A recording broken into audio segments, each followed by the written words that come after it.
देखिए कलेक्टर साहब, और रणधीर सिंह जी कहलवाए हैं कि ये तो बस पेशगी मात्र है, अगर कहें तो अगले महीने और भिजवा दें। क्या नाम बताया आपने?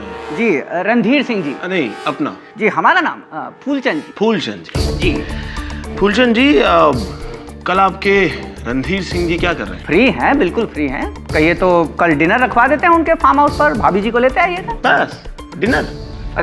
अरे आपको से कहा शर्माना, अभी हुक्म कीजिए, जो चाहिए दे देंगे। अच्छा, जो कहिए। हाँ जी। लेकिन कल भी मुझे थोड़ा मुश्किल लग रहा है। काहे? क्योंकि कल जहां आपके रणधीर सिंह जी अपना डिनर करेंगे ना, वहां भाभी जी तो दूर, मेरा आना भी जरा मुश्किल हो जाएगा। क्योंकि कल आपके रणधीर सिंह जी अपना डिनर करेंगे जेल के लॉकअप में। अब आप यहाँ से खुद जाएंगे या मैं आपको बाहर तक छोड़ने चलूं? देखिए बाबू साहब। हाँ, अपने रणधीर सिंह जी से कहिएगा, उनकी इस हरकत के लिए मैंने अगर उनके हाथों में हथकड़ियां नहीं पहनवा दी तो मैं भी गजरौला का डिप्टी कलेक्टर नहीं। अच्छा, जय बात। तो एक ठो बात आप भी हमारा सुन लीजिए, अगर रणधीर सिंह जी भी आपको आपका असली औकात न दिखा दिए ना, तो वो भी गजरौला में अब तक के सबसे बड़े लकड़ी के ठेकेदार हैं। धमकी दे रहे हो? आपको और आपके रणधीर सिंह जी को धमकी बहुत बहुत खड़े हो, भारी पड़ेगी। निकलो यहां से। देख रहे, बता दे हम तुमको। कन्या, वो चाय रहने देना, हमारे मेहमान थोड़ा जल्दी में थे। कन्या, कन्या। अरे माँ, आपने सुकन्या को देखा है क्या कहीं? अरे गई होगी कहीं, आज तक मुझे कभी बताया उसने? बहुत सर पे चढ़ा के रखा है तूने उसे। देखना एक दिन बहुत पछताएगा तू। आप आराम करो, वो यहीं कहीं चली गई होगी। क्या बताए रणधीर सिंह जी, सरासर अपमान हुआ है हमारा। नोटों से भरा हुआ बैग मुंह पर देकर मारा है हमारे, और धक्का देकर निकाला है घर से बाहर। 2 कौड़ी का सरकारी नौकर। हम कह रहे हैं आपको, वो जंगल का टेंडर भूल जाइए आप, नया मिलने वाला आपको इस साल। और हेलो हेलो, काट दिए। कुछ कसूर ना है, फिर भी हमें पीछे बस।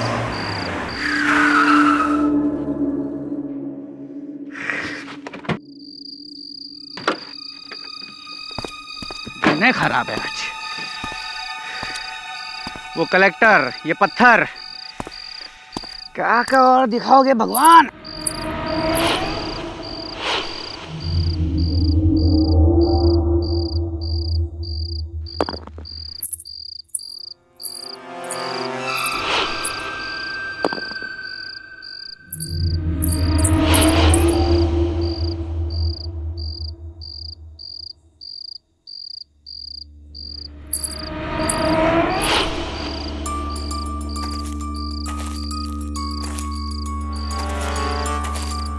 अरे कौन है? अरे क्या खुफियापंती कर रहे हो? अरे कौन है, कोई बताएगा? अरे सामने आओ ना, कौन है?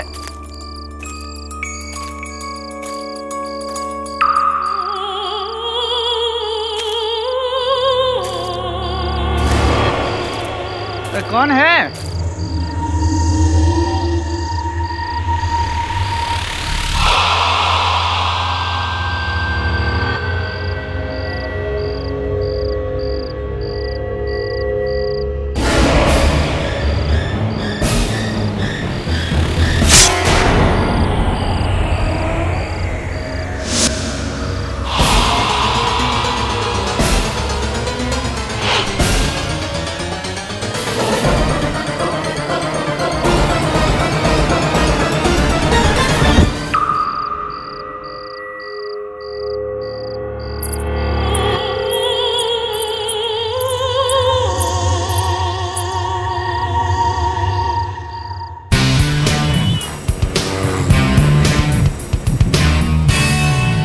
Amrish Goyal, deputy collector Gajraula. कहिए यहाँ कैसे आना हो? आज बस 2 महीने पहले मेरी वहाँ पोस्टिंग हुई थी। जब से मैं वहाँ गया हूँ तब से वहाँ के भ्रष्टाचार से ठीक तरह से लड़ भी नहीं पा रहा था कि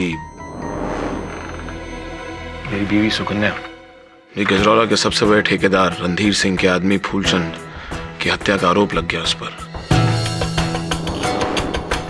यहाँ से तो जान पड़ता है कि आपकी पत्नी एक गृहिणी है।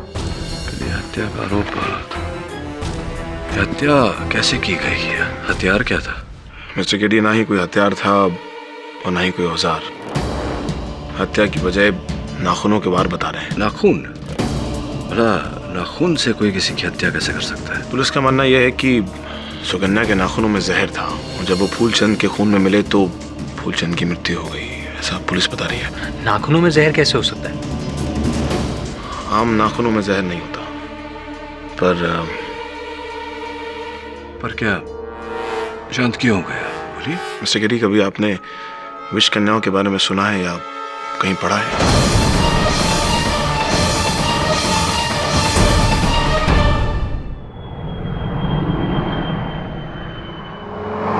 विष कन्याओं के बारे में एक बहुत पुरातन कहानी है। कहा जाता है कि मौर्य राज्य में कन्याओं को बाल अवस्था से ही विष पिलाकर बड़ा किया जाता था ताकि वो छू कर ही शत्रु की हत्या कर सके। You mean female assassin? हाँ, ऐसा कह सकता है तू। राजा लोग अपने दरबार में उन्हें रखते थे और वो महिलाएं अपनी सुंदरता से शत्रु को मंत्र मुग्ध करके उनकी हत्या करती थी। पर सर, ये मुद्दा आज के ज़माने में फिर से क्यों उठता है? एक IAS ऑफिसर की पत्नी को विषकन्या कहना गवारपन ही नहीं, बेवकूफ़ी है। सुकन्या नाम तो बहुत साधारण सा है। इस साधारण नाम और कहानी के पीछे वास्तविकता क्या है, ये तो गजरौला पहुंच कर ही पता चलेगा।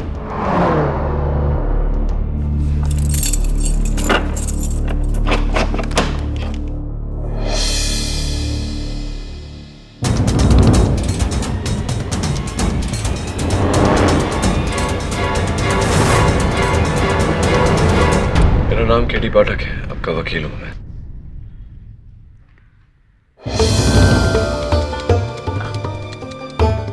केडी साहब, आप मुझे यहाँ से बचा तो लेंगे ना? ये सब लोग मुझ पर बहुत अजीब सा इल्ज़ाम लगा रहे हैं। ये कह रहे हैं कि मैं एक विष कन्या हूँ। विष कन्या? इसकी चिंता आप मत करिए, अदालत इन बातों में नहीं मानता, विशेष रूप से जब इन बातों का कोई आधार ना हो, कोई सबूत ना हो। ये बताइए कि हत्या की रात आप कहाँ गई थी? आपके पति का कहना है आप घर पर नहीं थी। जी, वो हमारे घर के पीछे जो जंगल का रास्ता है, मैं वहीं गई थी तुलसी के पत्ते लाने के लिए।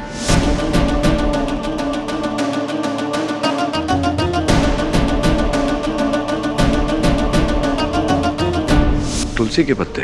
इतनी रात गए? हाँ, वो पूजा बहुत सुबह सुबह होती है ना, तो उसी के लिए मुझे पत्ते चाहिए थे। काफी समय लग गया आपको पत्ते इकट्ठा करने में, आधे घंटे से ज्यादा।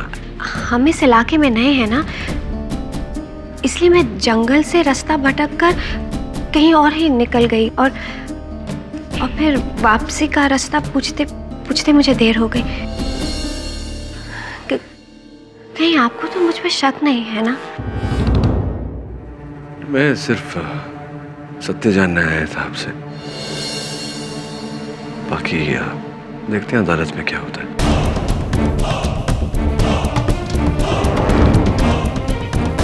2 महीने की शादी और फिर ये बर्बादी, सुनकर बहुत अफसोस हुआ। विष कन्या।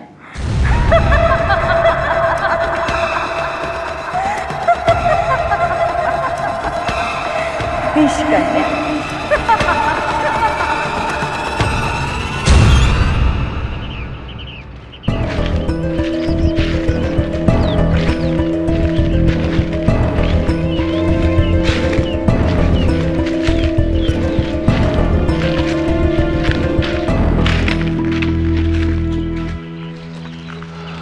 तो हवलदार साहब, यही वो जगह है जहाँ फूलचंद की लाश मिली।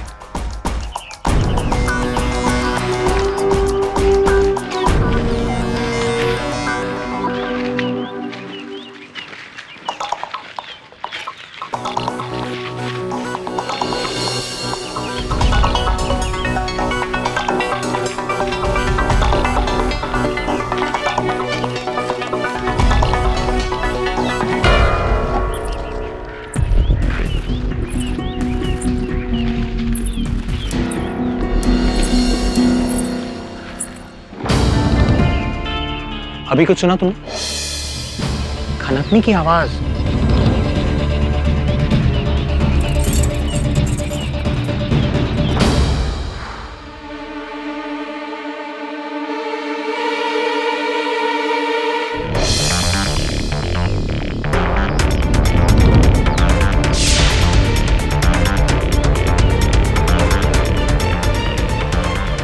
Super glue.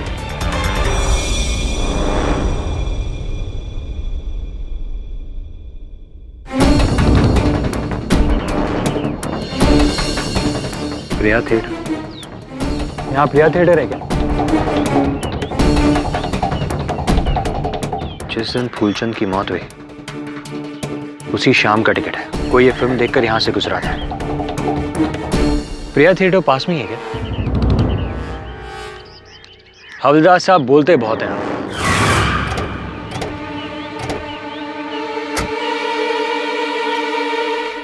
गजरौला में पाठक सर और आपका स्वागत है वरुण जी। मैं रणधीर सिंह, यहाँ का छोटा मोटा एक ठेकेदार हूँ। ओह, तो फूलचंद जिनकी मौत हुई। यहाँ दुर्भाग्य से वो मेरा ही मैनेजर था।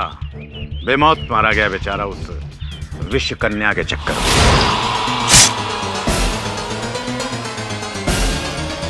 ये विश्व कन्या वाली बात समझ में नहीं आई। कल जब अदालत तुम्हें प्रोसिक्यूशन की दलीलें होंगी तब समझ लीजिएगा। फिलहाल तो मैं आपको ये बता देना चाहता हूँ कि वो लड़की तो केवल हथियार है, असली हत्यारा तो उसका पति है, जिसने मेरे आदमी के पीछे भेजा था अपनी पत्नी को उसे मारने के लिए। आपका वो डिप्टी कलेक्टर अमरीश गोयल। देखने में बहुत सीधा साधा है वो, पर असल में वो टेढ़ा आदमी है। मैं आपको ये चेतावनी देना चाहता हूँ कि आप उससे बच के रहिएगा। अभी चलता हूँ। और हाँ, जाते जाते एक मशवरा और देना चाहूंगा। वापस लौट जाइए मुंबई, वरना उस पति पत्नी के लपेटे में आ जाएंगे आप लोग भी।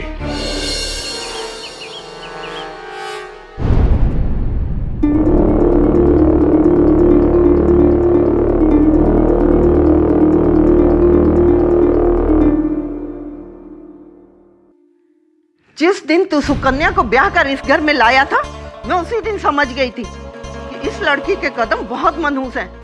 अरे कितना कहा था कि उर्वशी से शादी कर ले, पर तूने मेरी एक नहीं सुनी।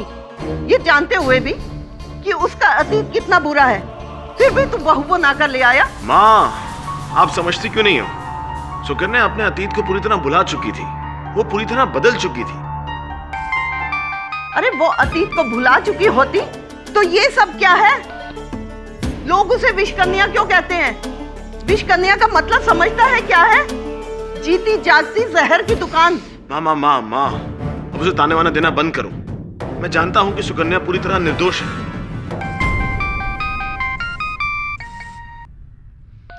मैं तुम्हें थोड़ी देर में फोन करता हूँ। ओके।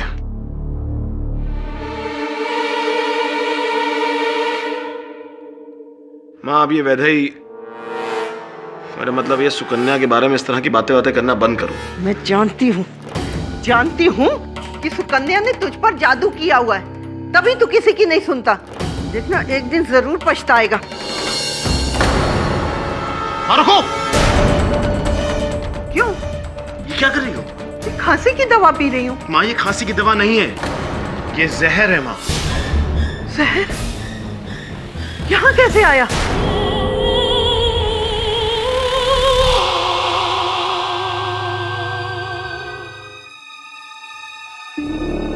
सुकन्या।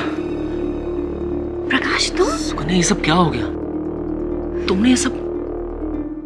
चिंता मत करो, सब ठीक हो जाएगा। मैं आ गया हूं ना। मैं हूं तुम्हारे साथ, ठीक है?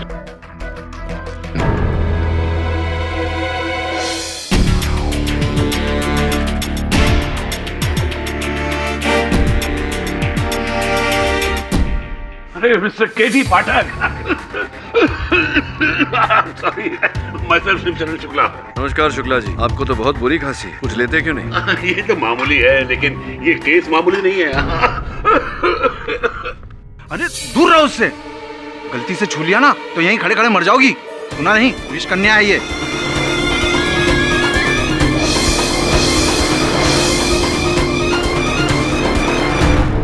माय लॉर्ड, मैं सॉरी,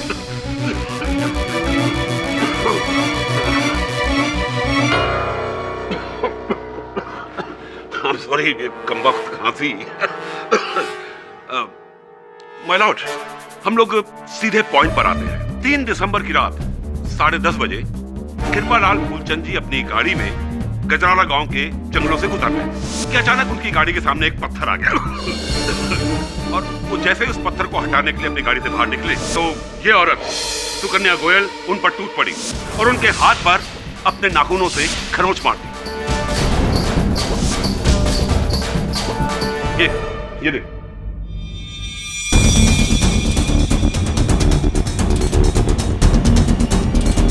माय लॉर्ड, उसके 10 सेकंड बाद ही मिस्टर फूलचंद गिरकर ढेर हो गए और मौत का कारण उनके शरीर में भारी मात्रा में जहर का पाया जाता। और जहर भी कौन सा? डेंड्रोटॉक्सिन, जो अक्सर बिच्छू और सांप में पाया जाता है। ये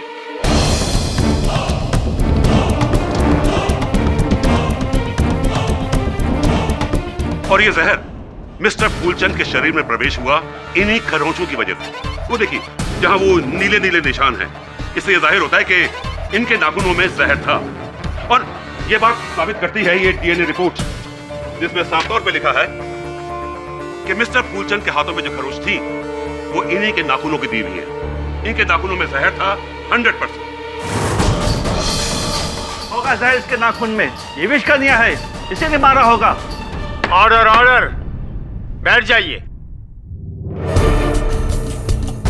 योर ऑनर, नाखून से खरोंच, खरोंच में विष और विष के कारण मृत्यु, ये बात मुझे जरा बेतुकी लगी। इस बात की स्पष्टीकरण करने के लिए, इसे स्वयं परखने के लिए मैं अदालत की अनुमति चाहता हूँ। अनुमति है। धन्यवाद योर ऑनर। सुकन्या जी, मैं चाहता हूँ कि आप मेरे हाथ पर खरोंच दें।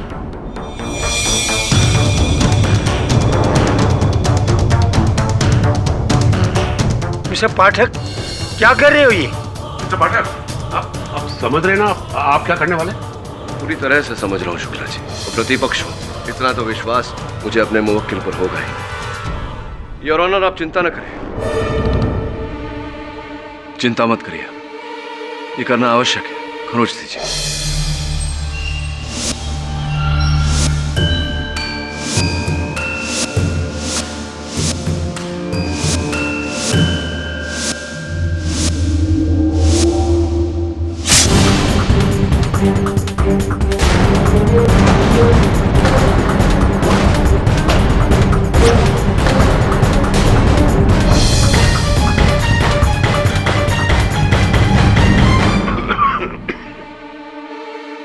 जरा बीतते हुए समय पर ध्यान देंगे शुक्ला जी?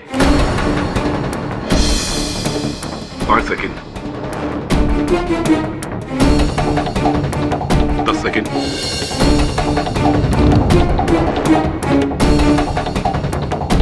15, 20, 25, 30, 25, 30। योर ऑनर, मुझे अपने आप पर कोई विष का, वो क्या कहा था आपने, डेंड्रोटॉक्सिन, ऐसे कोई पदार्थ का असर होता हुआ महसूस नहीं कर पा रहा हूँ मैं। बस हल्की सी जलन है हाथों में और कुछ नहीं। वो इसलिए क्योंकि इसने अपने नाखून अभी जहर में डुबोए नहीं है। तब डुबोए थे? 100%। देखा था आपने? ये विष कन्या है, शिक्षा के अनुसार अपना जहर उगलती है, इसलिए अदालत में अपना असली रूप नहीं दिखा रही है। Order order. अगर कोई और अदालत में बीच में बोला तो उसे बाहर कर दिया जाएगा। योर ऑनर, मैं इस विषैले विषय की ओर नहीं जाना चाह रहा था, परंतु यहाँ अदालत में हर कोई विष कन्या कहकर इन्हें बुला रहा है। मैं अनुरोध करता हूँ अदालत से कि आप यहाँ उपस्थित हर एक व्यक्ति को सावधान करें कि ऐसे अंधविश्वास में मानना न केवल हानिकारक है बल्कि संविधान के विरुद्ध भी। पाठक जी, असल में क्या है कि अंधविश्वास में भी विश्वास जुड़ा होता है, और इन लोगों का इस औरत को विष कन्या मानने में विश्वास करना इसके अतीत से जुड़ा है।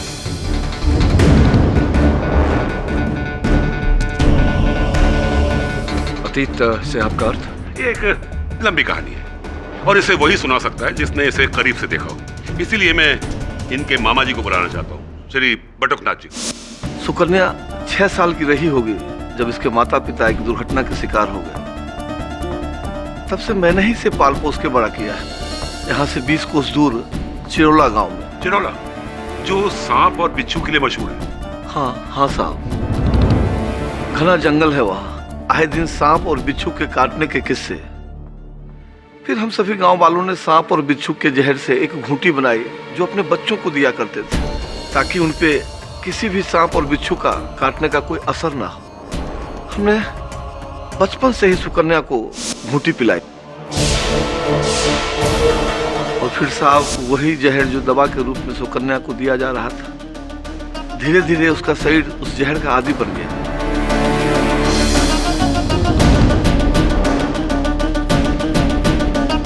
और जैसे ही वो बड़ी हुई, उस जहर का असर खत्म होता चला गया।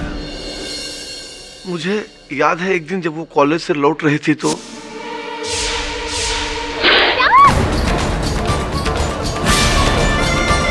सांप, सुकन्या जल्दी से डॉक्टर के पास। नहीं, रहने दे, ठीक हो जाएगा। पर सांप ने काटा है। मैंने कहा ना, कुछ नहीं होगा। इस जहर का मुझ पर कोई असर नहीं होता, ठीक हो जाएगा। चल। फिर साहब 2 दिन में उसका घाव भर गया। फिर आज तक सुकन्या को कोई भी जहर का असर कभी नहीं हुआ।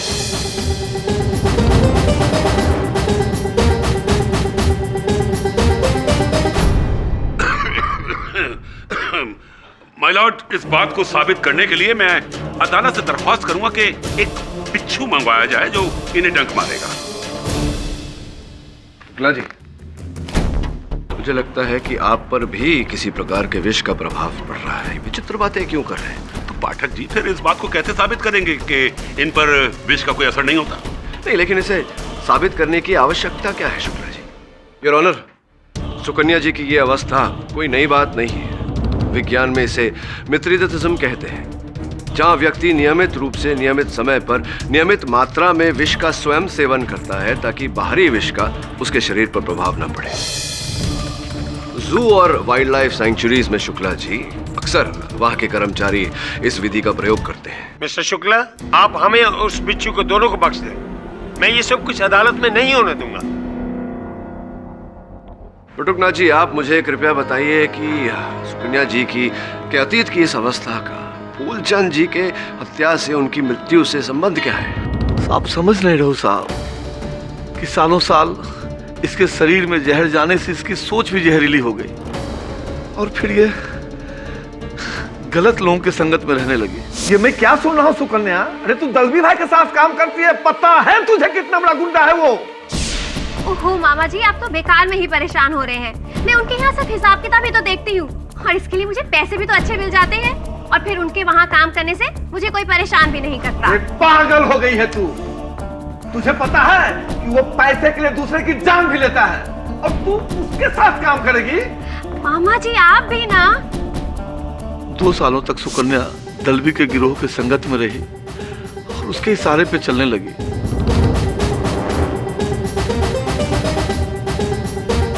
दलवी के पकड़े जाने पर जो सुकन्या पर केस चला, उस पर कुछ साबित नहीं हो सका। और उन 2 सालों तक दलवी भाई ने कई लोगों को मरवाया। दिलचस्प, अति दिलचस्प। पाठक जी, आज से 1000 साल पहले चंद्रगुप्त मौर्य के जमाने में उनके दरबार में इसी तरह की विष कन्या पाली जाती थी, ताकि राजा के एक इशारे पर वो अपने विष से उनके दुश्मनों को बड़ी चालाकी से मार सके। और अब 2012 में गजरौला के दलकी भाई, उनका दरबार, ये लड़की उनके यहाँ उसी तरह से पल रही थी। वो राजा हैं, उनके एक इशारे पे किसी को मार सकती है। युग नया है पर तरीका वही पुराना, दुश्मन की मौत। ये क्या कह रहे हैं आप? सुकन्या ऐसी नहीं है। ऑर्डर ऑर्डर, मैं सख्त हिदायत देता हूँ कि आप। जज साहब, मैं कुछ कहना चाहता हूँ। इजाजत है। जज साहब, मैं और सुकन्या बचपन के दोस्त हैं। हम साथ पढ़े, साथ बड़े हुए, और मामा जी ने सुकन्या के बारे में जो कुछ भी कहा वो सब एकदम सच है। सुकन्या पर विष का प्रभाव नहीं होता है और ये किसी गलत संगत में पड़ गई थी। लेकिन फिर जज साहब, इसकी जिंदगी में अमरीश आया और अमरीश के प्यार ने सुकन्या की जिंदगी बदल दी।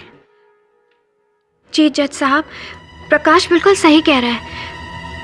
अमरीश से मिलने के बाद मैंने बुराई का रास्ता छोड़ दिया था और खुद को पूरी तरह बदल लिया। और फिर उसके बाद मैंने इनसे शादी कर ली। आप पूछ सकते हैं मेरे पति से, क्या शादी के बाद मैंने इन्हें शिकायत का कभी भी कोई भी मौका दिया हो? जज साहब, मैं अपनी बीवी सुकन्या का साथ मरते दम तक नहीं छोड़ूंगा, क्योंकि मुझे मेरी बीवी सुकन्या पर पूरा भरोसा है। वो किसी का खून नहीं कर सकती। ये लव स्टोरी नहीं है, ये मर्डर स्टोरी है।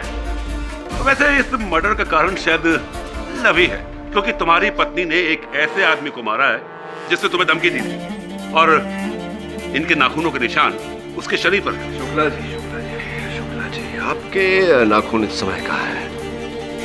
मेरे हाथों में। आपके हाथों में तो सुकन्या जी के नाखून भी उन्हीं के हाथों में होंगे जहाँ रहते हैं। ऐसा तो हो नहीं सकता कि सुकन्या जी कहीं हो और उनके नाखून कहीं और। मतलब ये कि जब फूलचंद जी की मृत्यु हुई उस समय सुकन्या जी वहाँ थी ही नहीं। शुक्ला जी, वहाँ से 6 किलोमीटर दूर गजरौला बाग रोड पर ये थी। लापता हो गई थी, घर से घर जाने का पता पूछ रही थी। 2 व्यक्तियों से इन्होंने पूछा था। सर्वप्रथम योर ऑनर, मानिक राम, जिनकी गजरौला बाग रोड पर पीसीओ की दुकान है, सुकन्या जी स्वयं वहां जाकर उनसे पता पूछ रही थी। 3 दिसंबर की रात 10:30 बजे सुकन्या जी को हमने गजरौला बाग रोड पर देखा था। हमारी पीसीओ की दुकान पर आई थी और वहां से अपने घर का पता पूछ रही थी।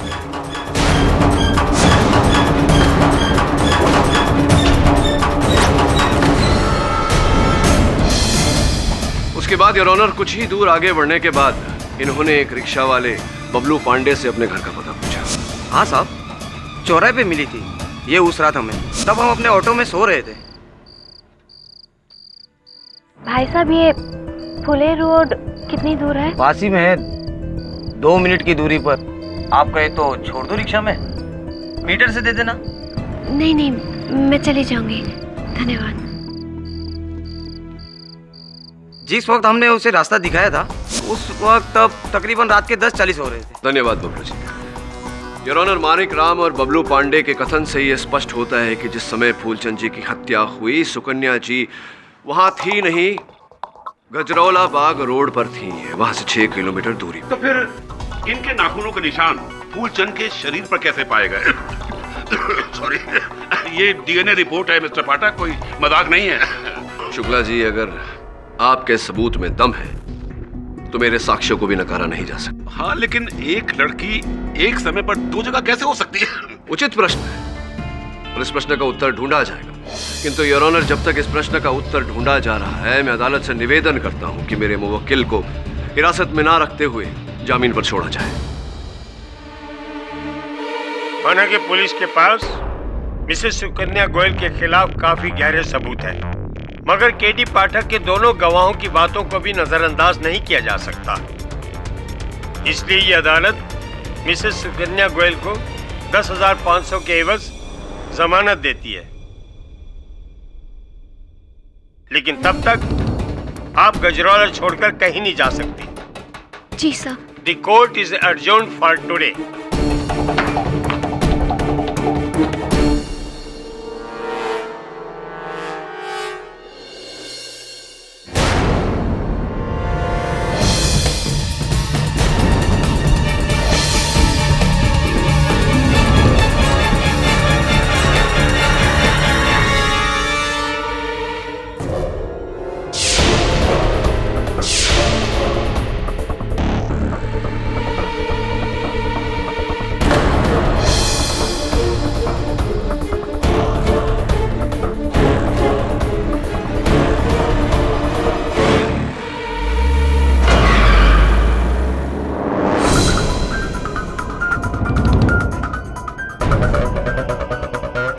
नमस्कार पाठक जी। रणधीर सिंह, ठेकेदार। लगता है सच्चाई अपनी आंखों से देखे बगैर आपको यकीन नहीं हो रहा। आइए बैठिए।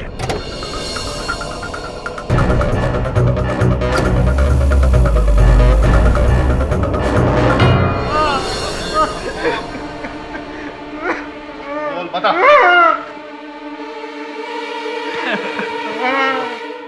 पाठक जी देखिए, ये हो रहा है सत्य का प्रचार। जी हाँ भाई, बोले कुछ। हाँ बॉस, बोल रहा है बिल्कुल पोपट की तरह। ये बोल रहे मुंह खोल। साहब साहब हमें माफ कर दो साहब। हमने अदालत में झूठी गवाही दी थी कि उस रात सुकन्या जी को हमने गजरौला बाग रोड पर देखा था। हम तो उन्हें पहली बार देख रहे हैं। ये झूठ कहने के लिए हमें अच्छे पैसे मिले। तुम लोगों को झूठी गवाही देने के लिए पैसे किसने दिए थे? ड्यूटी कलेक्टर अमरीश गोयल, सुकन्या जी के पति। पाठक जी, नई जगह पर नए नए लोगों पर नया नया विश्वास करना ठीक नहीं है। मैं पहले भी आपको सचेत कर चुका हूं। ये दोनों पति पत्नी किसी भी जहरीले सांप बिच्छुओं से कम खतरनाक नहीं है। दोनों मिले हुए हैं। सुकन्या पहले दलवी जी के लिए काम करती थी और अब ये अमरीश गोयल के लिए काम कर रही है। इस विष कन्या ने अपना मालिक बदला है, अपना चोला नहीं बदला है। क्या पाठक जी, आपने भी इस शिकारी को जंगल में अकेला छोड़ रखा शिकार करने के लिए। समझ लीजिए कि अब किसी की खैर नहीं है।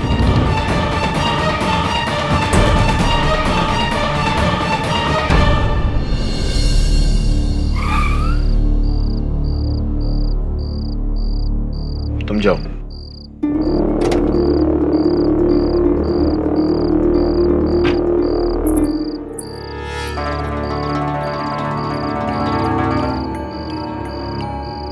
हाँ विदय, बोलो।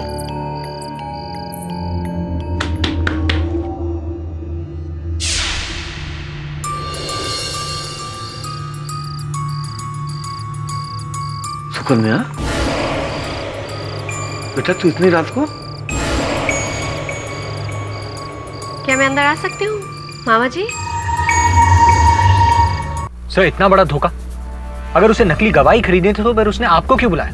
किसी भी वकील को रख लेता।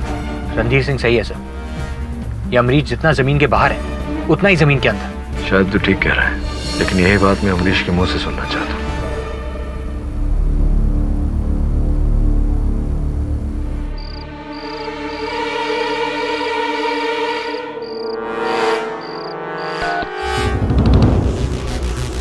फोन काट दिया।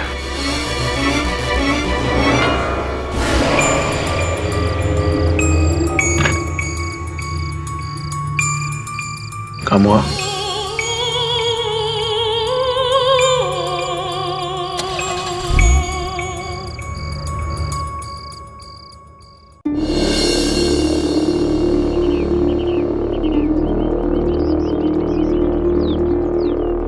सर, मैं सुकन्या के मामा बटुकनाथ के घर आ गया हूँ। जी, अब उनसे ही सुकन्या और अमरीश के बारे में पता चल सकेगा। मैं फोन करता हूँ।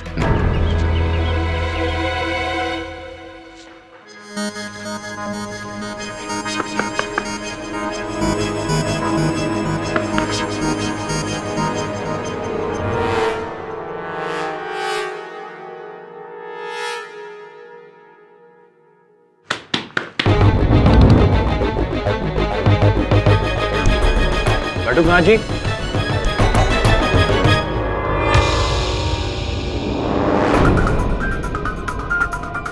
बटुकनाथ जी,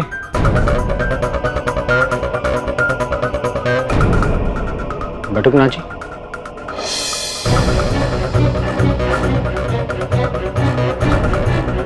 बटुकनाथ जी।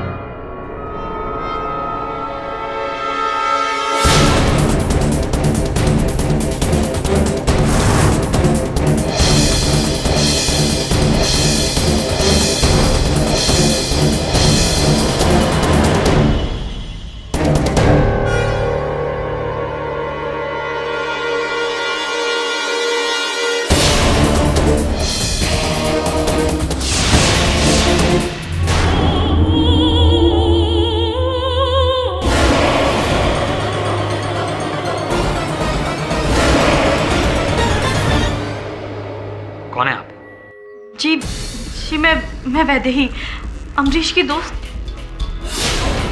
बटुकनाथ जी को क्या हुआ है? इनको किसने मारा? यही सवाल अगर मैं आपसे पूछूं तो आप यहाँ सुकन्या के मामा के घर क्या कर रही हैं? जी वो मैं बटुकनाथ जी से मिलने आई थी, सुकन्या के बारे में जानकारी लेने के लिए, उसकी असलियत जानने के लिए। आप इस तरीके से मुझे क्यों देख रहे हैं? मैं तो यहाँ अभी आई हूँ, मैंने इन्हें कुछ भी नहीं किया। और इनकी मौत तो जहर से हुई है, मेरे पास कोई जहर ही नहीं है। आपको कैसे पता कि इनकी मौत जहर से हुई है?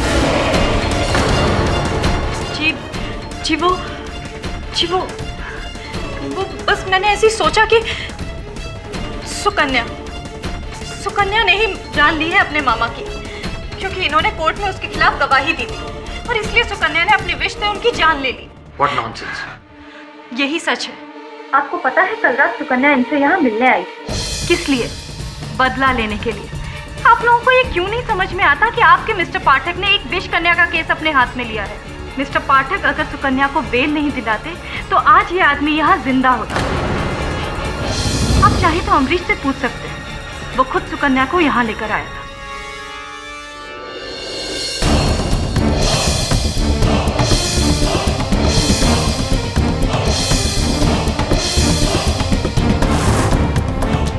सर मुझे माफ़ कर दीजिए सर, मुझसे गलती हो गई सर। वो जो दोनों विटनेस मैंने अदालत में बुलाए थे सर, वो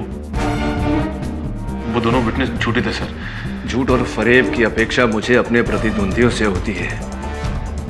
अमरीश मेरे अपने मुवक्किल से नहीं, आपने जो 2 झूठे गवाह अदालत में प्रस्तुत किए, उनके कथन के आधार पर मैंने आपकी पत्नी को जामीन दिलवाया। अमरीश जी, झूठ के पैरों पर कोई अधिक समय तक खड़ा नहीं हो सकता। मैंने निर्णय लिया है कि आपका केस छोड़कर मुंबई लौट जाऊंगा। नहीं सर प्लीज।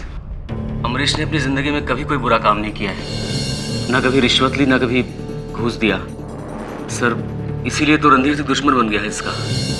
कि सर, जो कुछ भी हुआ है, अमरीश ने जो कुछ भी किया है सब मेरे कहने पर किया है। मैंने इससे कहा था कि मेरे पास 2 ऐसे आदमी हैं जो सुकन्या के पक्ष में अदालत में गवाही दे सकते हैं, जिससे कि सुकन्या बच जाएगी। सर सारा कसूर मेरा है, अमरीश ने कुछ नहीं किया। अमरीश ने तो बस कसूर किसी का भी हो, इस बात का प्रभाव इस केस पर पड़ चुका है। अब अदालत कभी नहीं मानेगी कि सुकन्या घटनास्थल पर नहीं थी। कल रात आप और सुकन्या उनके मामा बटुकनाथ जी के यहाँ से थे। हाँ, उसी बिना पे तो फिर एक बार पुलिस ने सुकन्या को गिरफ्तार कर लिया, लेकिन वो वहाँ से उनसे बात करने के लिए गई थी, किसी का खून करने के लिए नहीं। हाँ सर, और मारती भी तो कैसे? पुलिस का कहना है कि बटुकनाथ जी की हत्या उन्हीं नाखून से हुई है। बस डीएनए रिपोर्ट की प्रतीक्षा है। मुझे अचंभा नहीं होगा अगर वो रिपोर्ट सुकन्या से मेल खा गई तो। जो भी हो, ये आप जाने, आपका नया वकील जाने।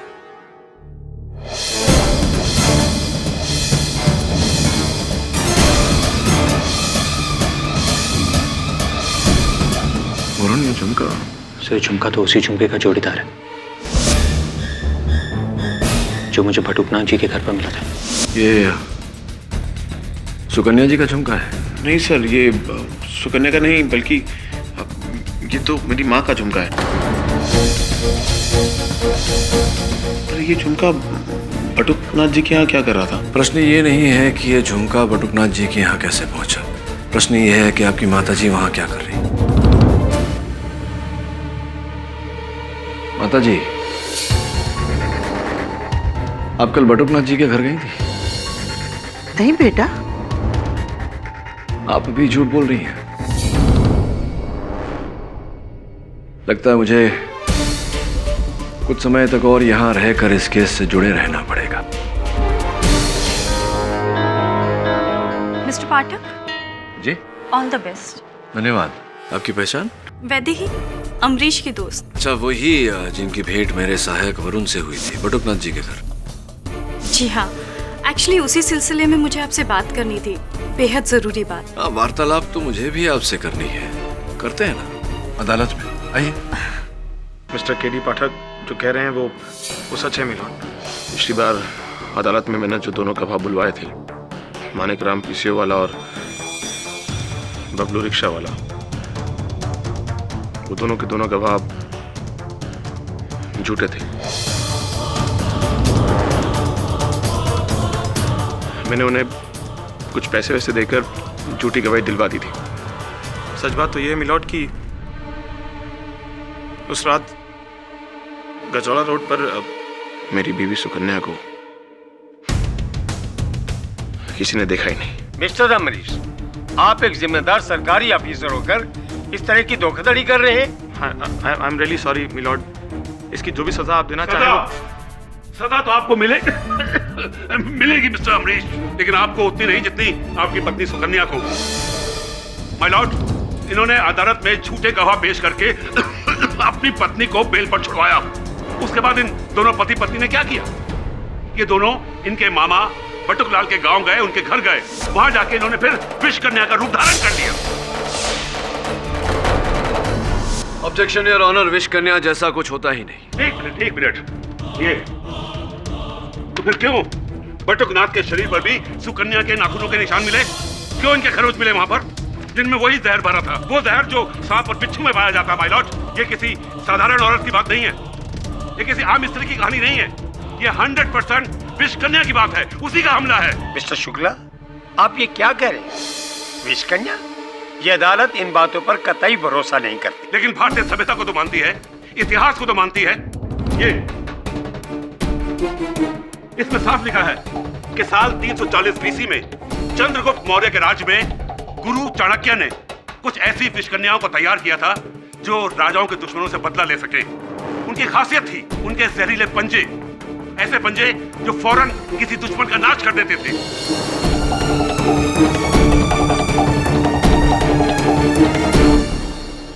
शुक्ला जी, ये सब ऐतिहासिक किताबों की बात नहीं है। इन घटनाओं के घटित होने का कोई प्रमाण नहीं। धार्मिक किताबों को तो आप प्रमाण मानेंगे ना, जिनमें विष कन्या के बारे में लिखा गया है।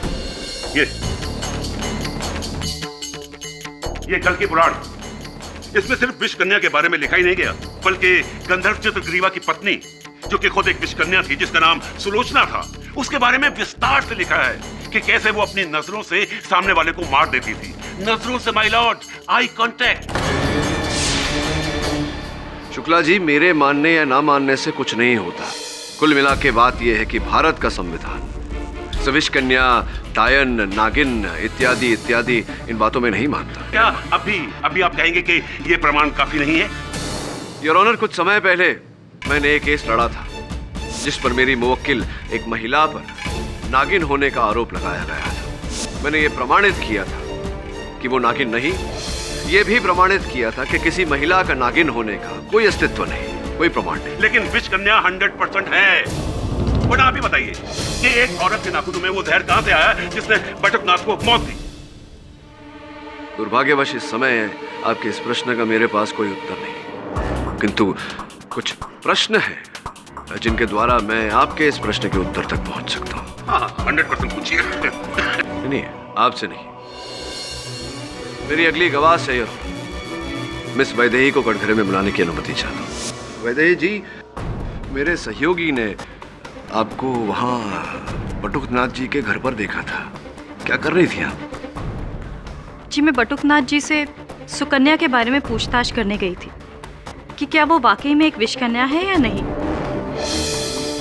पर क्यों पूछताछ कर रही थी आप सुकन्या जी के बारे में? इस केस से क्या लेना देना है आपका? जी, मेरा इस केस से कुछ लेना देना नहीं है तो? पर हाँ, मेरा अमरीश से जरूर लेना देना है। मैं अमरीश से प्यार करती हूँ।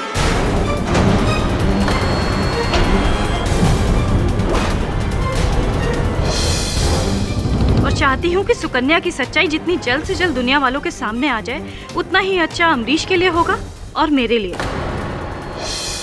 सुकन्या का मेरे रास्ते से हटना मेरा रास्ता साफ करता है। क्या बात है, दाद देनी चाहिए आपकी इस बहादुरी की। आभार मानते हैं हम आपका कि बिना प्रश्न पूछे, बिना किसी दबाव के आपने न केवल अपना परिचय हमें दे दिया, बल्कि आपने अपनी मंशा और उद्देश्य दोनों हमें बता दिया।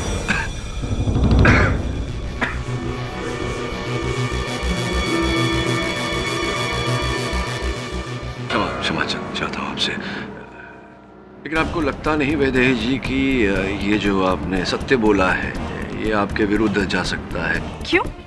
क्योंकि आपको ऐसा लगता है कि मैंने सुकन्या को फंसाने के लिए वो दोनों खून किए ताकि मैं अमरीश को पा सकूं। देखिए, अब ये मैंने नहीं कहा, ये आपने स्वयं कहा है। देखिए, मैं इतना बेझिझक सच इसलिए कह रही हूँ क्योंकि मुझे किसी बात का डर नहीं है। किसी को प्यार करना कोई जुर्म नहीं है। मैंने कब कहा कि प्यार करना जुर्म है? बल्कि प्रेम भाव फैलाना तो अच्छी बात है, लेकिन असफल प्यार को पाने के लिए किसी की हत्या करना ये तो जुर्म है। ये ऐसा होते हुए हमने देखा है पहले, अनगिनत केसेस हैं। तो सबूत पेश कीजिए ना कि मैंने ही वो दोनों कत्ल किए। दुर्भाग्यवश मिस वैदेही, इस समय मेरे पास इस बात का कोई साक्ष्य नहीं है। हो सकता है उनके पास हो कोई सबूत। जो व्यक्ति वहां उपस्थित थी, मेरी अगली गवाह, योर ऑनर, अमरीश गोयल की माताजी श्री गिरिजा गोयल। मैंने कहा ना, मैं उस रात बटुकनाथ के घर पर नहीं गई थी। गिरिजा जी, अगर आप बटुकनाथ जी के घर नहीं गई थी तो आपका ये झुमका बटुकनाथ जी के घर कैसे आया? बताइए, क्या ये स्वयं वहाँ चलकर गया था? इसका वहाँ पाया जाना इस बात का साक्ष्य है कि आप गई थी। आप अभी भी मानने को अगर राजी नहीं है तो क्या हम उस रिक्शा वाले को बुलाएं जिनकी रिक्शा में बैठकर आप वहाँ गई थी? बुलाएं उनको। नहीं नहीं जी, मैं गई थी उस रात बटुकनाथ के घर पे, अमरीश और सुकन्या का पीछा करते हुए।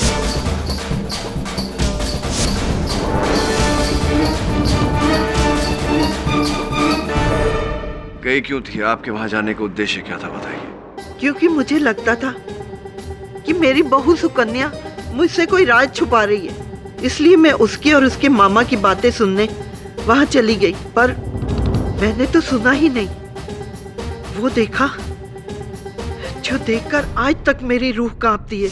मैं जब चोरी छुपे पीछे के दरवाजे से उस घर में घुसी। मामा जी, आपने कोर्ट में वो सब कह दिया जो आपको नहीं कहना चाहिए था। मेरे अतीत की कहानी। बेटा, वैसे कोई झूठ तो कुछ नहीं बोला मैंने। अच्छा सुनिए, अब आगे से आप ऐसा कुछ मत कहिए जिससे मैं और भी बड़ी मुसीबत में फंस जाऊं। मैं समझा नहीं बेटा। देखिए, आप वहाँ पर दलवी की मौत किस तरह हुई, कैसे हुई, ये सब मत कहिएगा। हाथ जोड़ती हूँ मैं आपके सामने। किसी को कुछ नहीं बताऊंगा। पक्का? हाँ बेटा, पक्का। किसी को कुछ नहीं बताऊंगा कि दलवी भाई का मौत कैसे हुआ। धन्यवाद मामा जी।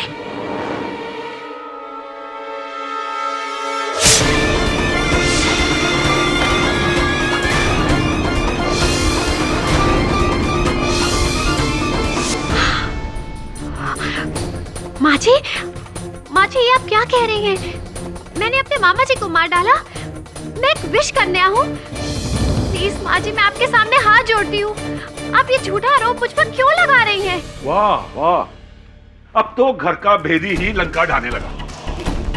सास की गवाही 100% नहीं बल्कि 200% साबित करती है कि ये विष कन्या है। Your honour. Mister Shukla, okay, sorry, मैं इन्हें विष कन्या नहीं बोलता। बल्कि ये तो कह सकता हूँ ना कि इन्होंने अपने नाखूनों को जहर में डुबोया और उन दोनों की जान ले ली। पहले फूलचंद की, उसके बाद अपने मामा बटुकनाथ की, ताकि बटुकनाथ यानी कि इनके मामा कोर्ट में वो राज ना उगल रहे। लेकिन वो राज है क्या? और ये दलवी भाई की मौत का क्या कहानी क्या है ये?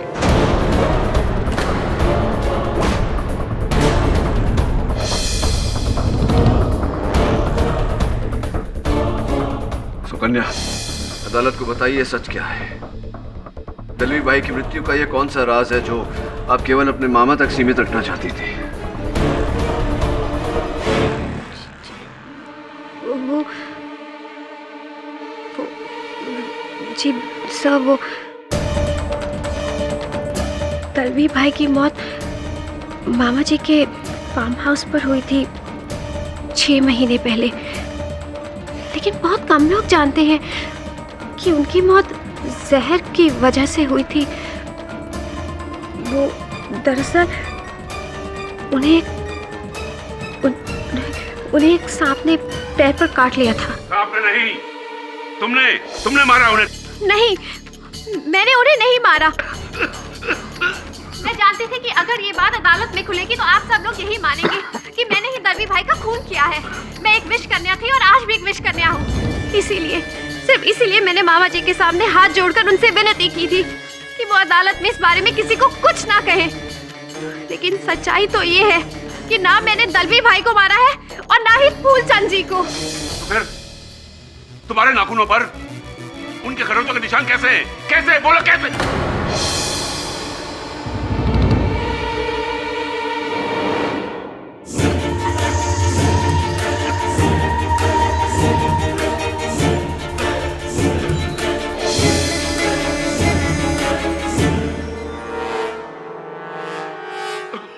मिस्टर पाठक, अब तो मैंने ये जहर का 100% केस साबित कर दिया है।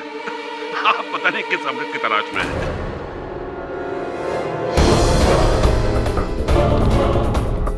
मिस्टर पाठक,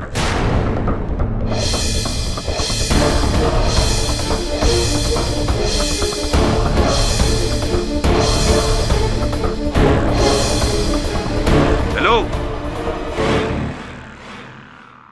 गिरिजा जी, सुकन्या जी के वहां से जाने के बाद क्या किया आपने? मैं घबरा कर वहां से चली गई। कि ये आपका झुमका कब गिरा वहां पर? पता नहीं, मैं जब वहां से जा रही थी गिर गया होगा। देखिए, ये आपका झुमका वहां गिरा, ये जरा विचित्र बात लग रही है मुझे गिरिजा की।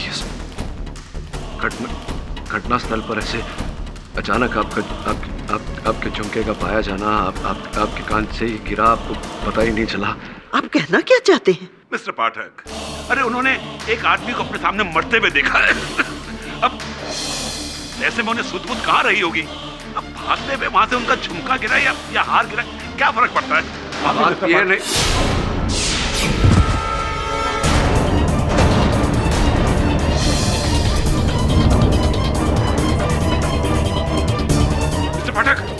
Mister Pathak, are you okay?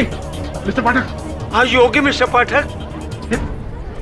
कहीं ये इस खरोंच की वजह से तो आपकी हालत नहीं हुई?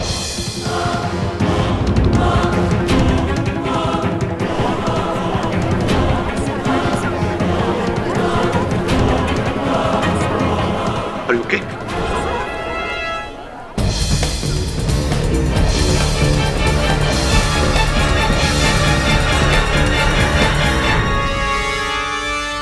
ये क्लियर केस ऑफ पॉइजनिंग है मिस्टर पाठक। आपके हाथ पर लगे इन खरोंचों के जरिए एक हल्का सा जहर आपके शरीर में फैला है। जहर? जी हाँ, लकीली हमने जल्दी ट्रीट कर लिया, वरना मुश्किल हो जाती। एंड मिस्टर पाठक, ये मैं टेबलेट्स लिख के दे रहा हूँ, इन्हें टाइम पर लेते रहेगा। I have an important appointment with the doctor. और हाँ, शाम तक अगर आराम ना आए तो मुझे फ़ोन कर दीजिएगा। जी धन्यवाद। Excuse me.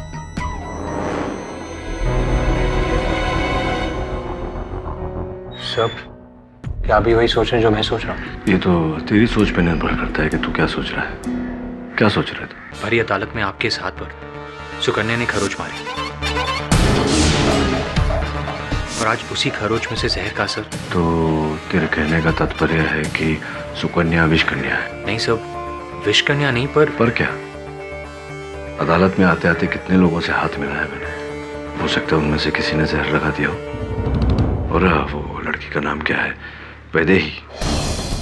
उसका भी तो कुछ जुड़ाव है इस केस के साथ, उससे भी मैंने हाथ मिलाया, तो हो सकता है उसने विष लगाया हो। बस सब पॉसिबल और नॉट पॉसिबल? संभव है। फिर सुकन्या की छोड़ और इस केस से जुड़े बाकी लोगों पर ध्यान दे, हो सकता है वहां से कुछ निकला है। केडी सर, मुझे आपसे कुछ बात करनी है। मेरी माँ की गवाही पे भरोसा मत कीजिएगा प्लीज। तो शुरू से ही मेरे और सुकन्या के रिश्ते के एकदम खिलाफ है। उनका बस चलता तो मेरे और सुकन्या का रिश्ता कब का टूट जाता। तो आपके कहने का तात्पर्य ये है कि आपकी माताजी ने जानबूझकर सुकन्या को विष कन्या कहा ताकि इस आरोप में सुकन्या को दंड मिल जाए और मुझे उससे छुटकारा मिल जाए। केडी सर, वो आपका शक था ना कि मेरी माँ अपना झुमका जानबूझ के वहाँ छोड़ाई है, वो बेबुनियाद नहीं था सर। क्योंकि वो तो चाहती हैं कि उनकी मौजूदगी वहाँ साबित हो जाए और वो खुलेआम अदालत के सामने सुकन्या के खिलाफ बयान दे सके। अमरीश जी, माना कि आपको अपनी माताजी पर संदेह है।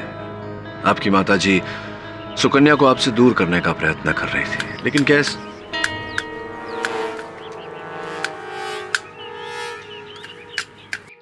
क्या इस प्रयत्न के चलते वो फूलचंद और बटुकनाथ की? नहीं सर, ये मेरे कहने का मतलब नहीं था। मेरी माँ इस हद तक नहीं जाएगी कि मुझे सुकन्या से दूर करने के लिए वो किसी का मर्डर खून। नहीं सर। और वैदेही? सर वैदेही एकदम पागल है। मैंने उसे 1000 बार कहा कि मैं उससे प्यार नहीं करता हूँ, और पता नहीं वो अपनी जिद पर, अपने प्यार पर ही रहती है। उसको ये लगता है कि मैं एक ना एक दिन सुकन्या को छोड़कर उसके पास आ जाऊंगा, पर ये उसका भ्रम है सर, मेरा नहीं। अमरीश जी, भ्रम का वास्तविकता में बदलना कोई असंभव बात नहीं। हो सकता है वैदेही ने ऐसा ही किया हो, या अमरीश की माता जी ने। ये भी संभावना है। Amrish ji, thank you for coming. Thank you for meeting sir. Thank you Varun.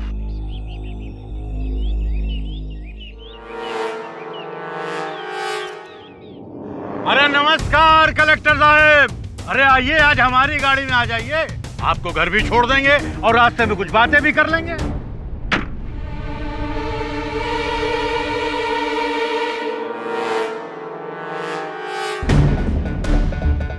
Randhir Singh ji, मुझे आपकी लिफ्ट की जरूरत नहीं है। मेरे पास अपनी सरकारी गाड़ी है। अरे साहब, जो गलती आप पहले कर चुके हैं उसे आप दोबारा करना चाहते हैं? क्या मतलब? मतलब ये कि अगर आपने पहले ही मुझसे दोस्ती का हाथ मिला लिया होता तो ना आपको फूलचंद को धमकाना पड़ता, ना वो बेचारा मारा जाता,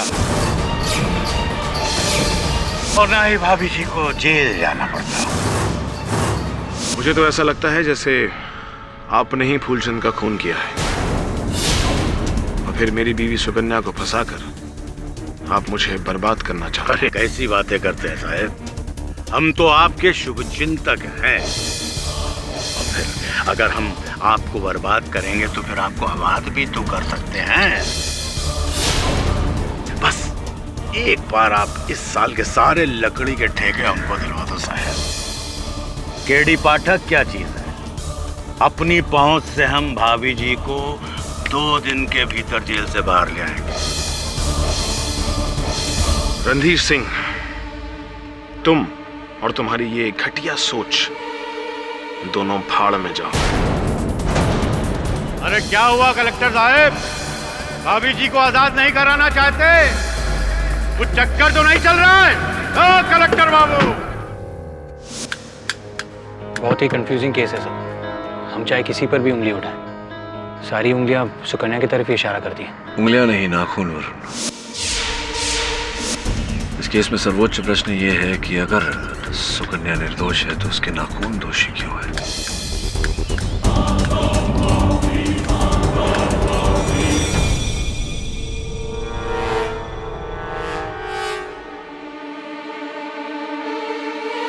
माँ, क्या हुआ है?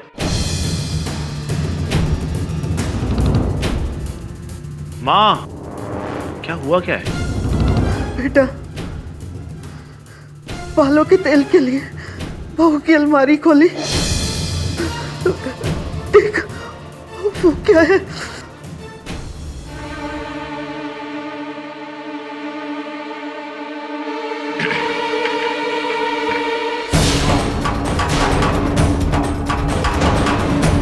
सुकन्या के अलमारी में जहर की बोतल। नहीं अमरीश, मुझे लगता है ये बॉटल्स किसी ने जानबूझ कर रखी है सुकन्या को फंसाने के लिए। झूठ। अमरीश बेटा, मेरी बात मान, यही है तेरी पत्नी की खुफिया खुराक, और तू समझता मैं उसकी दुश्मन हूँ? अरे अभी भी वक्त है, छोड़ दे उसे। अरे छोड़ दे, भूल जा इस केस को, वरना अपनी जहर से वो तुझे भी मार डालेगी।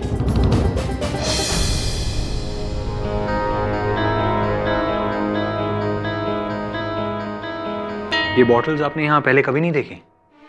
नहीं, सुकन्या की अलमारी तो हमेशा बंद रहती है। अमरीश, मैं अभी भी कह रहा हूँ, कोई है जो सुकन्या को फंसा रहा है। वो कौन है?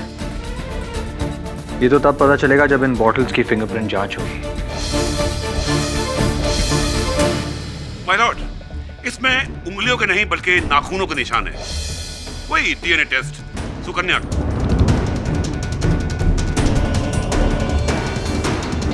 शुक्ला जी, इन्होंने बोतल पकड़ी थी, लेकिन बोतल पर इनकी नाखून के निशान हैं, उंगलियों के निशान नहीं। ये कैसे संभव है? आप अभी भी इसी बात पर अड़े हैं कि सुकन्या बेकसूर है? अरे अब तो इसके जहर का पिटारा भी मिल गया है। इस बोतल में वही जहर है जिसे पीकर इसने अपने शरीर में विष भरा है। नहीं, मेरा यकीन करिए, मैं बिल्कुल नहीं जानती कि ये जहर की बोतल मेरे कमरे में कैसे आई। बस करो, मत झूठ बोलो और अपनी असलियत बता दो सबको। जहरीली और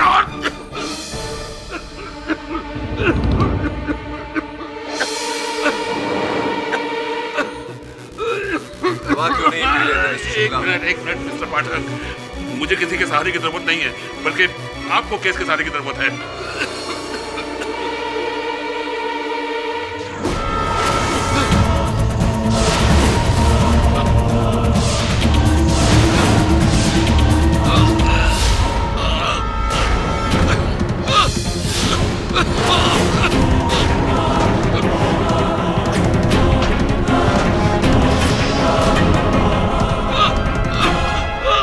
Shukla ji, call an ambulance please. Shukla ji,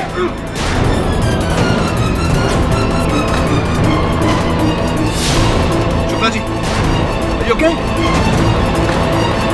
Shukla ji.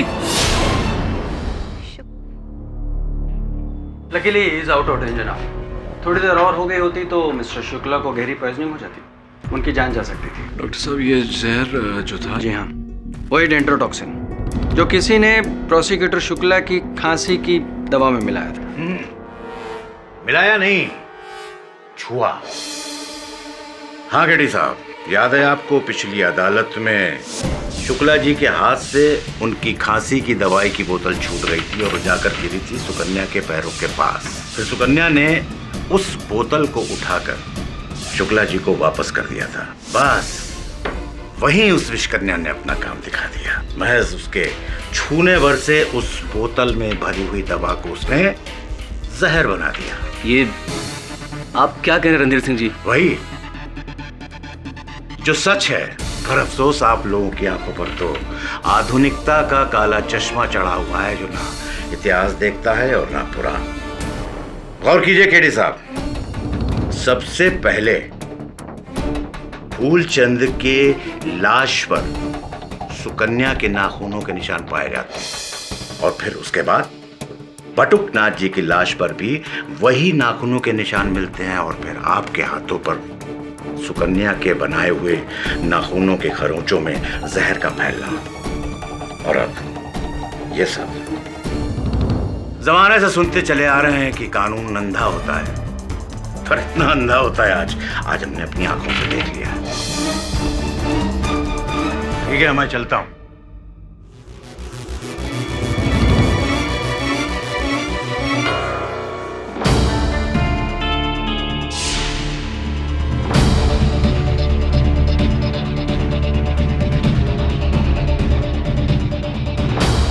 Shukla जी के साथ कोर्ट में जो कुछ भी हुआ, उसके बाद तो आपको भी यही लग रहा होगा ना कि मैं विष कन्या हूं, तो अब मेरा केस लड़ने का क्या फायदा।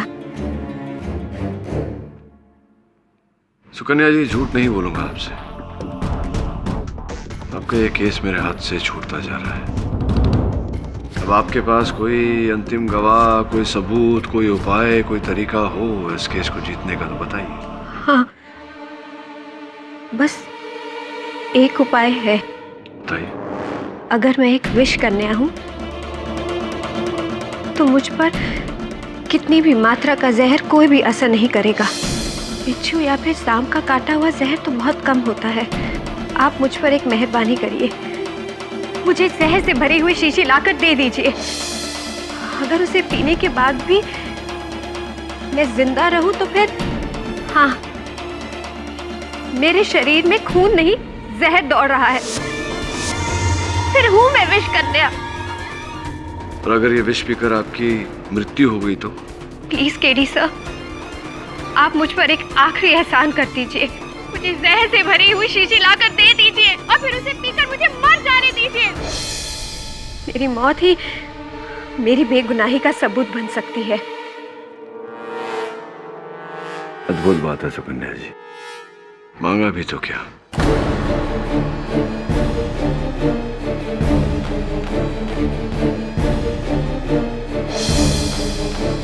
क्या है? वही जो आपने अभी अभी मांगा, भारी मात्रा में विष। पी लीजिए इसे और साबित कर दीजिए कि आप विष कन्या नहीं है।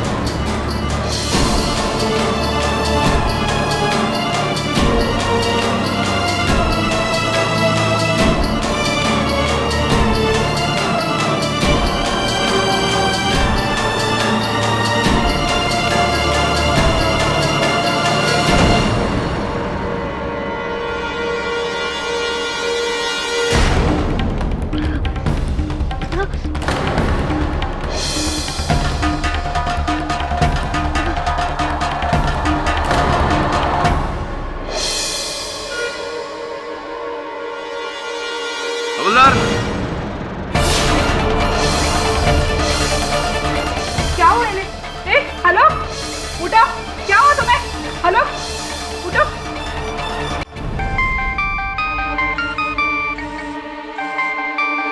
हेलो, क्या क्या हुआ सुकन्या को? बोतल पे जहर के निशान। देखो तुम वहीं उसका ख्याल रखना। मैं अभी हॉस्पिटल आ रहा हूँ। क्या अभी माँ सुकन्या ने जहर पी लिया। जिस बात का मुझे डर था ना, वही हुआ। अगर सुकन्या को कुछ हो गया ना, मर जाऊंगा मैं सच्ची।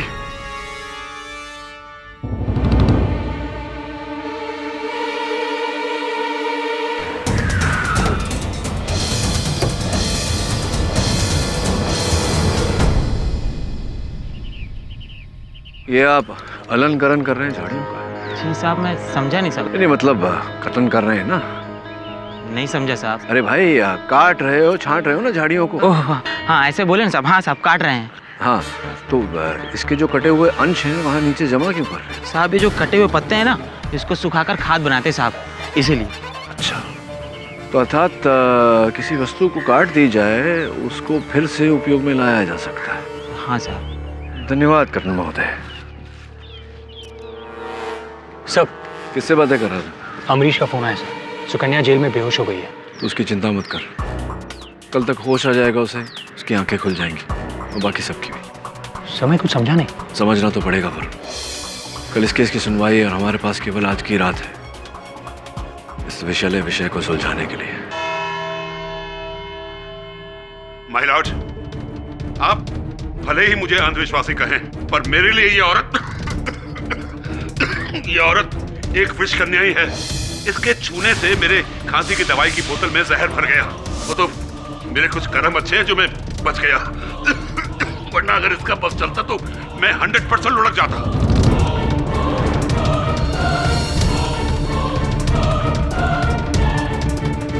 मिस्टर पाठक, आप अपने अगले विटनेस को कटघरे में बुला रहे थे? जी your honour, mister Amrish Goyal की माता जी श्रीमती गिरजा गोयल। इजाजत है। गिरजा जी, पिछली सुनवाई में आपने कथन दिया था अदालत में कि आप अपनी बहू और बेटे का पीछा करते करते बटुकनाथ के घर पर पहुंची, जहां आपने अपनी बहू को विषकन्या का रूप लेकर अपने मामा को मारते हुए देखा, उनकी हत्या करते हुए देखा। जी। ये बताइए कि अगर ऐसा है तो आप इकलौती गवाह हैं जिन्होंने सुकन्या जी को विषकन्या के रूप में देखा। क्या मैं सही कह रहा हूँ? जी। क्या आप जानती है कि मेरे ही दिए हुए जहर की शीशी कल लॉकअप में सुकन्या जी पी गई थी? क्या आपने सुकन्या को जहर दिया? लेकिन क्यों? केवल इतना साबित करने के लिए शुक्ला जी कि सुकन्या एक विषकन्या नहीं, एक साधारण महिला है। मैं आपसे कह रहा था। प्लीज एक्सप्लेन मिस्टर पाठक।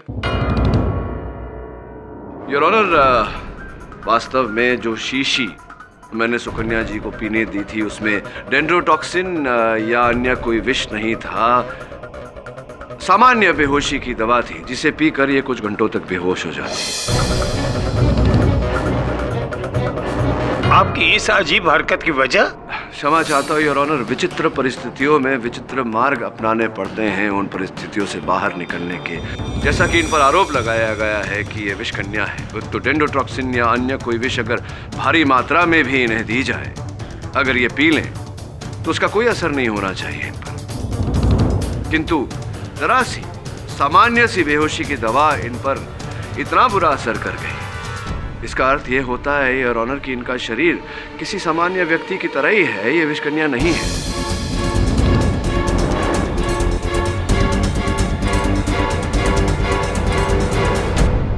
माता जी, आपसे मैं पूछना चाह रहा था कि इन्होंने जो दवा पी उसका असर इन पर तो हुआ ही, किसी और व्यक्ति पर भी इनके दवा पीने का असर हुआ था। आपके बेटे अमरीश पर क्या अवस्था थी अमरीश जी की जब उन्हें पता चला कि उनकी पत्नी सुकन्या ने विष भरा बोतल पी लिया? मैंने अमरीश को इतना ज्यादा टूटा हुआ पहले कभी नहीं देखा। जब उसकी ये हालत देखी तो मुझे एहसास हुआ कि अमरीश की जान तो सुकन्या में अटकी है। उसी की जान लेने के चक्कर में पड़ी हुई थी आप, तभी तो झूठ बोला। मुझे माफ कर दो।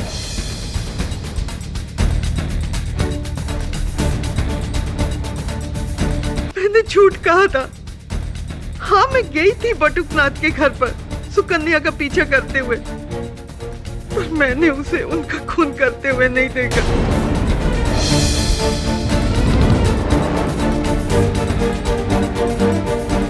सुकन्या निर्दोष है, मैं इसे फंसाना चाहती थी। तो फिर वो आपका झुमका?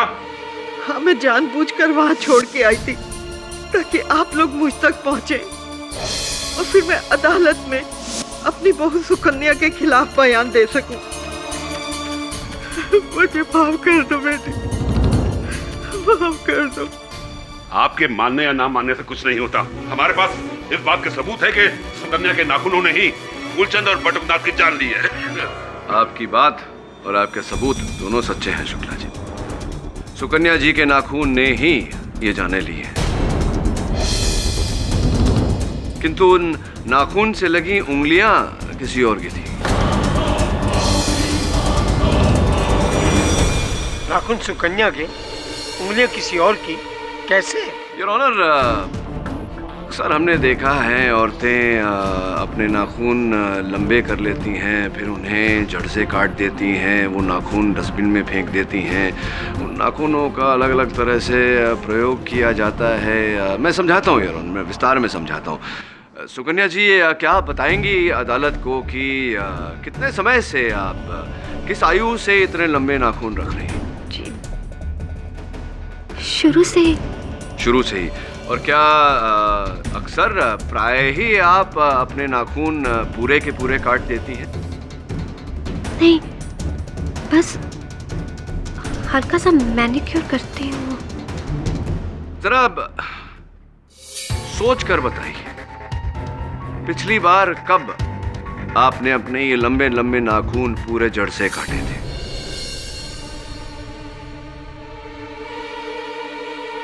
हाँ, 3 महीने पहले जब मैं मामा जी के घर गई थी, तब मेरा ये हाथ दरवाजे में आ गया था, जिसकी वजह से मेरी उंगली के 2 नाखून टूट गए। तब मैंने अपने इस हाथ के सारे नाखून काट दिए। तो जो नाखून टूट गए थे और बाकी के नाखून जो आपने काटे, क्या किया आपने उनका? हाँ, उस दिन मुझसे मिले प्रकाश आया था, तब मैं इन कटे हुए नाखूनों को पेपर में फोल्ड करके फेंकने जा रही थी। प्रकाश रास्ते में मिल गया। उसने कहा कि वो इन्हें फेंक देगा। तो आपके नाखून कटे हुए टूटे हुए प्रकाश ले गया। अब योर ऑनर, प्रकाश ने उन नाखून के साथ क्या किया, ये मैं उन्हें कटघरे में बुलाकर पूछना चाहूँ। ये कैसी बेतुकी बातें कर रहे हैं आप? जाहिर है कि वो नाखून मैंने ही फेंके होंगे। नहीं फेंके नहीं थे आपने प्रकाश जी। आपने वो नाखून संभाल कर रखे थे अपने पास। कैसी बातें कर रहे हैं आप ये सर? मैं भला उन नाखूनों का क्या करूंगा? नाखून संभाल कर तो रखने ही थे आपको। आपने ये जो षड्यंत्र रचा था, इसका बहुत ही महत्वपूर्ण हिस्सा थे वो नाखून। उन्हीं की सहायता लेकर, उन्हीं की मदद लेकर तो आपको ये हत्याएं करनी थी और सुकन्या को फंसाना था। अब देखिए, कल मैंने अपने सहायक वरुण को आपके घर भेजा और वरुण ने आपके घर से ये डिब्बा बरामद किया। देखिए इस डिब्बे में क्या है। नकली दस्ताना, उस पर लगे हुए असली नाखून, वो भी सुकन्या के।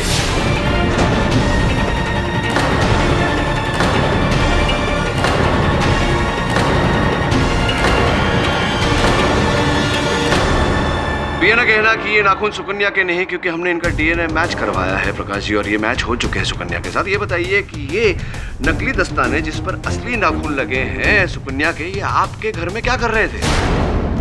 आपके घर से बरामद हुआ है, ये आपके घर पे क्या कर रहा था? आपकी अलमारी के अंदर। आप झूठ बोल रहे हैं, आप मुझे फंसा रहे हैं। मैं आपको फंसा नहीं रहा हूँ, ये आप ही के घर से बरामद हुए हैं, आपकी अलमारी से। अरे ये हो ही नहीं सकता, मेरे घर से मिल ही नहीं सकते हैं। क्यों नहीं हो सकते? ये आपके घर से बरामद मेरे सहायक वरुण ने स्वयं जाकर इन्हें वहां से ढूंढा है। मैं कह रहा हूँ सर, वो मेरे घर से मिल ही नहीं सकते, ये नामुमकिन है। कैसे नामुमकिन है? अरे नहीं मिल सकते, क्योंकि वो नाखून तो मेरे ऑफिस के लॉकर में।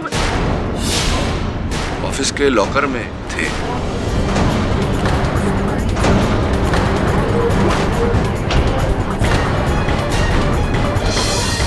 Order order. ऑफिस की लॉकर में थे नहीं और ऑनर, अब भी इन्हीं की ऑफिस की लॉकर में है, क्योंकि ये जो दस्ताने हैं, इन पर जो नाखून लगे हुए हैं, ये नकली हैं। मैंने यूं ही इन्हें बनवाए थे, ये सोचकर कि सुकन्या जिनका नाम लेगी उन्हें मैं कटघरे में बुलाकर यही प्रश्न पूछूंगा। दुर्भाग्यवश आपके लिए और हमारा सौभाग्य है कि आपने हमें बता दिया कि आप ही ने इनके कटे हुए नाखूनों का प्रयोग किया था और उनका प्रयोग करके ये दोनों हत्याएं की थी। अब आगे की भी बात बता देंगे अगर, तो मेरा काम सरल हो जाएगा प्रकाश जी।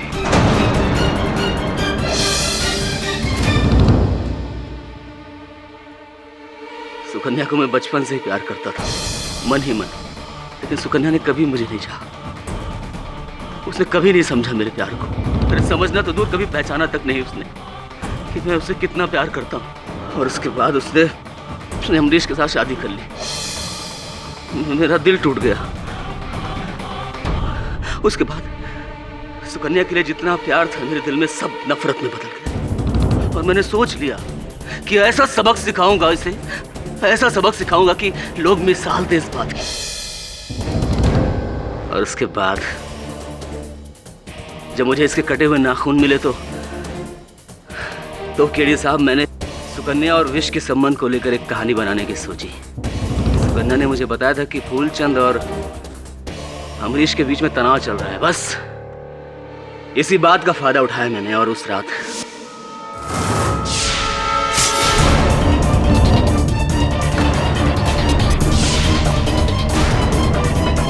फूलचंद को मार डाला।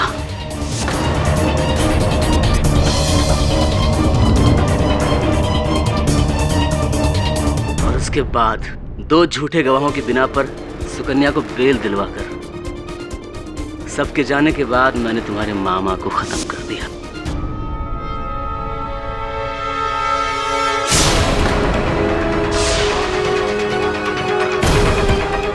ताकि तुम्हारे विष कन्या होने में किसी को संदेह न रहे। एक और बात मैं स्पष्ट करना चाहूंगा कि ये मेरे हाथों में जो विष फैला था वो कैसे हो गया? केडी साहब, उस दिन जब आप अमरीश के घर आए थे और मैंने आपको जाने से रोका था, तो उस दिन मेरे हाथ में कॉटन था और उस कॉटन में जहर था, डेंट्रोटॉक्सिन, जो मैंने आपको रोकने के बहाने आपके हाथ में लगा दिया। और वो मेरी खांसी की दवाई की बोतल पे। उस दिन जब मैंने सुकन्या को आपकी बोतल उठाते देखा, तो अगले दिन अदालत से पहले, ठीक पहले, मैंने आपके टेबल पर आकर आपकी बोतल बदल दी। दवा के बदले जहर।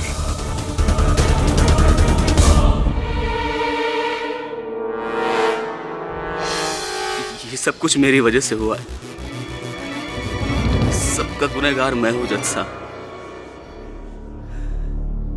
ये सब मैंने किया है सुकन्या से अपने नाकामयाब प्यार का बदला लेने। देखा प्रकाश जी, आपके फैलाए इस विषैले जाल ने आप ही को जकड़ लिया। ऐसा ही होता है अक्सर, क्योंकि सबसे विषैला विष, सबसे खतरनाक विष सांप, बिच्छू, बोतलों, नाखूनों में नहीं, यहाँ मनुष्य के दिमाग में होता है। डिफेंस प्रेस चलाना। ये अदालत प्रकाश कुमार को फूलचंद यादव और बटुकनाथ की हत्याकांड के लिए दोषी पाते हुए फौरन गिरफ्तार करने का हुक्म देती है और श्रीमती सुकन्या गोयल को हर आरोप में बेगुनाह पाते हुए बाइज्जत बरी करती है। The case is closed.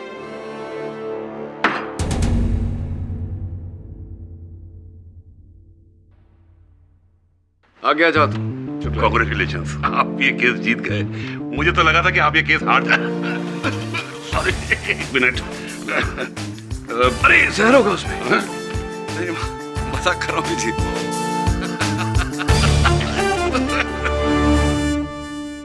और भी दिलचस्प कहानी देखने के लिए हमारे चैनल को सब्सक्राइब करें और बेल आइकॉन दबाना न भूलें।